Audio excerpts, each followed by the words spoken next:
बिहार में सरकारी ग्रांट पर चलने वाले मदरसे और संस्कृत स्कूलों की जांच होगी।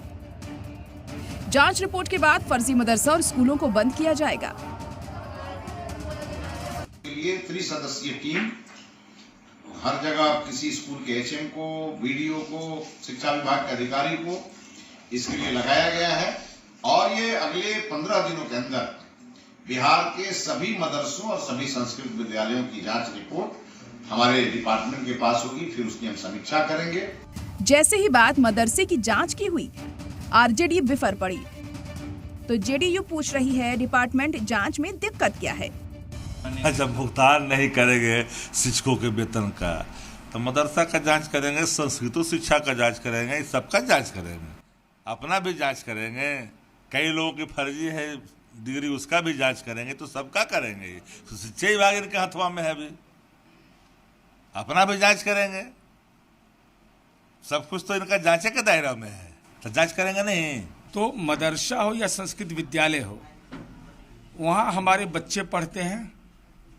वहाँ के शिक्षकों को परीक्षा के फलाफल के आधार पर, हालांकि दौर बदला है, हम मांग कर रहे हैं लगातार कि भाई जो वहाँ पर आय होता है सरकार कुछ सहयोग कर दे, सीमित वेतनमान तय कर दीजिए आप।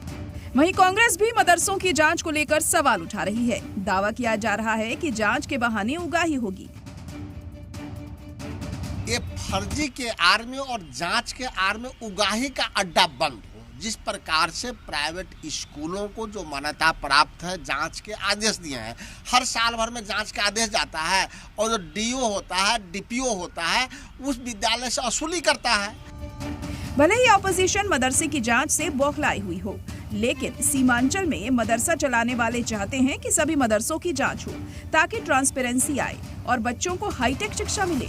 सुनिए अररिया के मदरसा टीचर्स को। अच्छी पहल है सरकार की, और सरकार के इस पहल से हम लोग संतुष्ट हैं और उनको सब कुछ दिया जा रहा है, तैयारी चल रही है। डाटा एंट्री करने में जहाँ तक हमें बहुत परेशानी होगी, हमारे पास ऐसी कोई व्यवस्था नहीं है जिसके जरिए से हम लोग डाटा एंट्री कर सकें, और न ही टेक्निकल कुछ यहाँ के टीचर्स को मालूम है कुछ कि कैसे वो कंप्यूटर पर अपलोड करेंगे और किस वेबसाइट के जरिए अपलोड होगा, ये सब कुछ मालूम नहीं है।